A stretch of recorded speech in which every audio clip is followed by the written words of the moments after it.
Hey y'all. So I want to say Happy New Year. And excuse me for bumping my camera. Um and I wanted to thank you guys for following me and being patient and waiting for my videos to come out because I still suck at it. I'm gonna be honest, I have not really dedicated time to learning more about how to do these videos on YouTube, and there's a lot of reasons for that. It's mainly because I started late. My children would not help me, and they are about this video life, and they wouldn't teach their mom, and I'm kind of learning as I go. So I've been negligent, real negligent, and struggle. I got this whole system downloading on my computer and for editing, and still don't know how to use it. And I'll get there. But I wanted to update you guys about our IVF journey and tell you about our travel plans, touch on the topic of family evolution, and just kind of my overview about IVF buddies and the women on this journey. So I guess I'll start with the IVF buddy part because I suck. I know. I suck at getting in touch with my IVF ladies. I'm better with text messaging. Phone calls take up a lot of time of the day, especially when my IVF buddies, y'all live in other states and other time zones, and that shouldn't be an excuse, but the way I'm extra sleepy is set up by like 8 o'clock at night, phone calls just don't always happen, and I'm sorry. So from the depths of my heart, I am so sorry for not calling. But those of you that know who I'm referring to, I'm always available on text. Updates and pictures and snippets. And I know life gets in the way of life and living, but I'm going to try to do better. That being said, I value my IVF buddies. I value you guys. I value the friendships that I've made during this journey. You guys are integral to making this process manageable. Now, I don't know if I've been that much of an influence on you guys, but you guys have certainly been that kind of influence on me. So charge it to my head and not my heart for not being good with picking up the phone and being like, hey girl, what's going on? And so like my phone is right here, right now, but it is dead. Like between my mother, my husband, bills, life, business, 3 phones in the house, not including my cell phones. Batteries always on low. But I love you guys. These bonds are valuable to me, and I want us to keep up with each other in the best way we know how. We're all doing our best, and I've cut myself some slack because I was beating myself up a lot about it, and I want you guys to cut yourselves some slack too. So now, family evolution. That brings me to that topic because we're all building families and everybody's family looks different. We've got people who are first-time parents. We've got people who are seasoned parents with established families, who are in new relationships that want children together, or who have children who want more children. People who didn't want children that's getting them. We've got all sorts of dynamics, and families look different. You've got your nuclear families, you got your extended nuclear, you got your extended, you've got your same-sex couples, you got your transgender couples, you got your black couples, your white couples, your new age interracial couples. We got families out the yazoo, and there's no one pattern that makes family cliche. It's what you make it. It's how we're building it. And so that model has evolved over the past, I'm going to go with 50 years because I can only count up to 50 with how long I've been on the planet. But that model has evolved. And for me, I have 3 sons, my strength, my courage, and my wisdom in those boys. And over the course of my life, I fostered 2 additional sons. They were a sibling group. And due to family dynamics and more red tape bureaucracy and ulterior motives for the agency and the state that I was in fostering, I did not get to be their forever home. I did not get the opportunity to adopt them, and that has pained me and pulled at my heart and caused me sleepless nights and anxious days and a lot of tears, because they were my babies too. I had built a sort of relationship with their mom, and this was years ago, and I was okay with letting her, and please pay no attention to my smoke detector, because I can't reach way the hell up there and get the damn thing out and change the battery. So you're going to keep hearing tweets and twitches, and it's not due to my neglect. It's just due to my lack of vertical ability to get up there and change that damn battery. So bear with the tweets. But I had made a pseudo bond with their mom, and I had agreed to allowing her to stay active in a part of their lives. And she wanted me, if she could not get them back, to be their forever home. But the state decided that they wanted to do something different.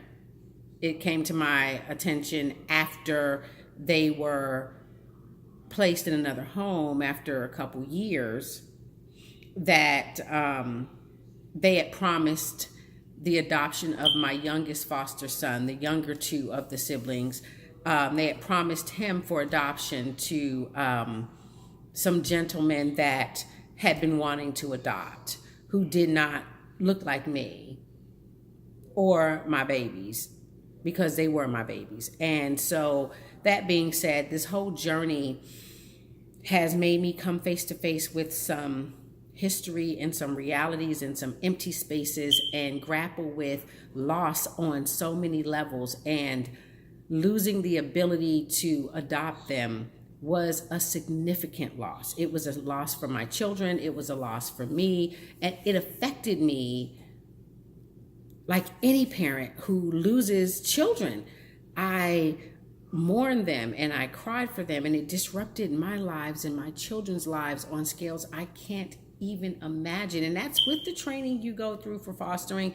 There's no amount of training that can teach you to wall your heart off when you have absorbed the love of children.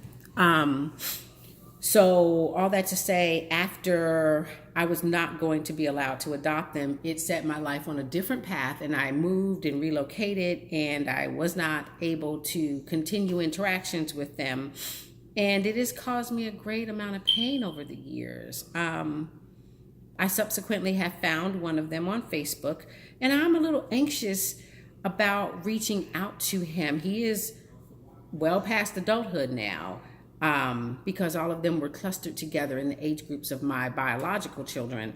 And I'm just so anxious and feel so bad and negligent for what may have transpired in their lives after the state took them from me, and placed them in the home with the two gentlemen that they did. I don't know if he stayed with them or not. I don't know what that dynamic is, but I'm really anxious to reach out to him, but I'm a little challenged to do that because I'm afraid of what I might find out. Maybe their lives were not okay. And I know my boys and I have gone through struggles and ups and downs, but we did it together. We were a family, and that helped tremendously get over some of the rough times. But I don't know that that was the case for him, and it would tear me to ribbons to know that it wasn't okay. And the sad part is I've looked unsuccessfully for his younger brother and can't find him. And that was my little frog baby. And I'm afraid to find out what may have happened to him.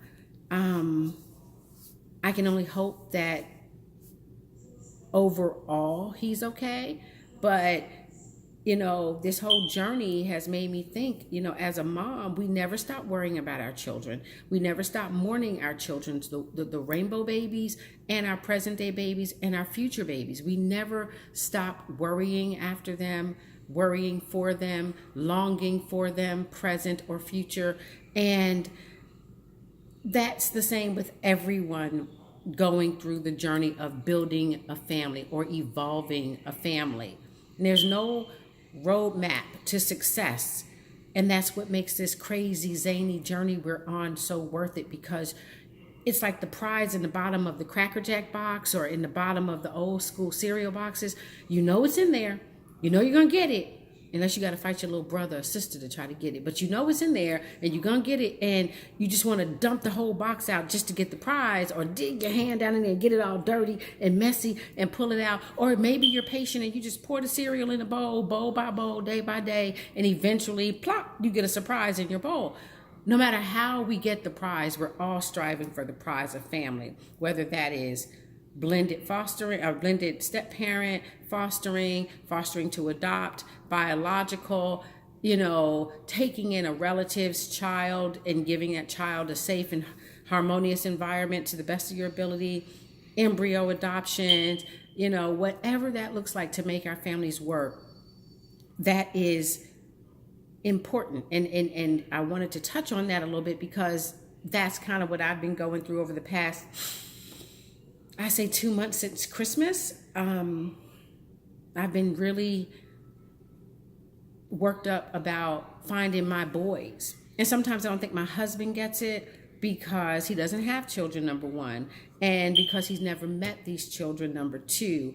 And I think the only people that can relate to it for me personally are people that met them and understand that they were my children. And so that would be people like my mom and my sons, and a dear friend of mine who helped with their care when I had them. But it means so much to me to be able to reach out to him and say, hey, I'm here. I don't know what help or benefit I am to you, but I'm here and I want to be a part of your life, whatever that looks like. Because love doesn't stop. Family evolution doesn't cease because you get to a stopping point or you get to a point in your life. Family evolution continues. And if you do it right, it continues well past your existence. And that's what we're all going for. So that's my little family evolution thing. So I'm evolving my family with, reaching out to my former foster son and my middle son, and he were very close. And so I think they're going to reach out to each other on Facebook and hopefully build from there, and then incorporate my biological children and my foster children and my future children through this IVF journey, and evolve my family the way that works for my family. And it's crazy and it's zany and it's complicated and it's emotionally wrenching. And this is all before IVF. But it's life, and it's what it's made to be, messy and grimy and fulfilling and heartbreaking and challenging and rewarding. And I don't think I would trade it for anything in the world, actually. But that being said, that's my spiel about IVF buddies, and that's my spiel about evolving our families. And so now on to my IVF journey. So at last conversation about it, we were kind of just taking a break until the holidays and coming back from a really rough go, an emotional set of things when I was in Mexico, and getting the house and getting settled, and then the holidays come in. And I'm gonna be honest with you, there's been a lot going on, but in that process, our government kind of went through some changes, and we still going through some changes, and that caused a great deal of anxiety and alarm for me on so many levels. And I'm not going to turn this video into that, meaning political. I'm not going to do that. At least I'm going to do my fucking best. But the climate and the temperature and attitudes and uncertainty of our current administration and their approach to our brothers and sisters on the other side of, the border is reprehensible, and it's uncertain, and we can't trust what the next move is going to be where that's concerned. And for me and for my husband, that's alarming and that's scary, and that is worthy of due consideration when it comes to where we get our IVF treatment, because we already know that the price points in this fucking country are prohibitive for most American people. Prices are coming down, but they're finding new and inventive subcategories and sub-industries to capitalize on our reproduction. And it's fucking insane. It's gnarly. It's nasty. It's rude. It's disrespectful to women in general. And it's disingenuous to the practice of medicine. And that's just my 2 cents on that. But that being said, we have to seek alternative locations. And that being the case, Mexico is our number one stop shop. The relationships I've built with people and the longing for those friendships and the trust that I put into those relationships is important. Unfortunately, I personally can't breathe when I think about the possibility of getting there and having your natural, normal setbacks with this IVF process and have to leave my frozen embryo there. And maybe because somebody wakes up and has an executive temper tantrum, we're not able to go into Mexico. Or maybe while I'm there, there is an executive temper tantrum that happens and this mythical boundary thing happens, or embargoes happen that make movement back and forth difficult, challenging, or impossible. That's frightening to me. So I've had to make some really hard-line decisions, and those decisions are to not go to Mexico for our IVF. We are going to pursue IVF, but unfortunately we're going to have to pursue it in another location that isn't Mexico, that I feel more assured of not having an embargo on my M babies. If I got M babies on ice somewhere, I want to be able to get to them whenever I want to get to them, however I get to them, without minutia of executive temper tantrums preventing that. That's like having your child in another country and you can't get to them for any reason because somebody else is having a temper tantrum about some shit that's not even relevant to any real person's day-to-day life. And it's frustrating to me because we vested so much time and energy in these relationships, in this process in Mexico, and to not feel comforted or safe going there as an American citizen, that's big. That's big, and it's hurtful. And it's very disappointing because I've met friends that may be a little more daring than I, who are still going from the States back and forth to Mexico to that particular clinic or other particular clinics, and they're having little to no issue or anxiety. I'm not that person. And so my journey is different than theirs. I have friends from Canada who easily fly right across our country into Mexico and back. A couple of them are there right now on their anniversary trip with their baby, their success story, visiting the doctors. And I think that's amazing. At the clinic that I want to go to desperately, but just can't trust that the process is going to be politically okay in the long run, because we don't know how long this is going to take. We don't know how many procedures we may or may not have to take. We don't know anything other than we want and need to do this. And we don't know what time frame. There is no time frame for this. This could drag out, or this could happen wham bam right there, magic first time. But my calculated risks say no. My calculated risks say we're going to go to another country.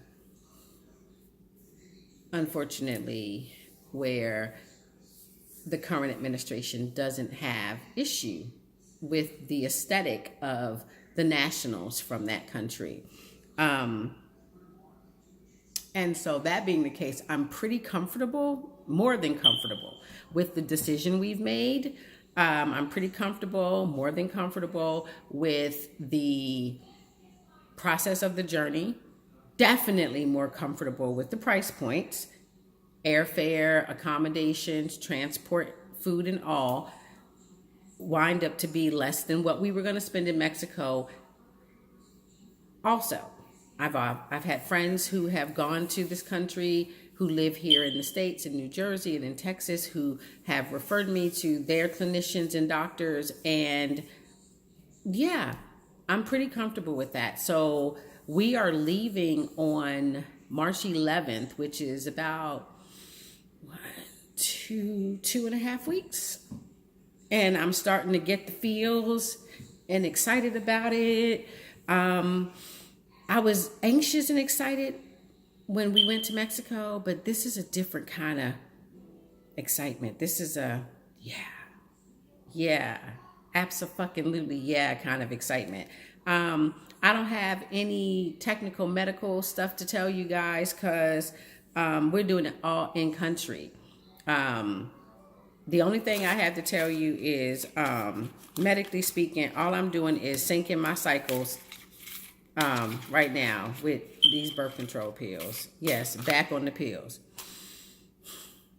Remember when I first went on them and I was all looking forward to the resurgence of prepubescent horny hormones and lack of acne? Yeah, no, I'm not looking forward to that right now because it didn't happen. It did not happen. All it did was make my titties hurt.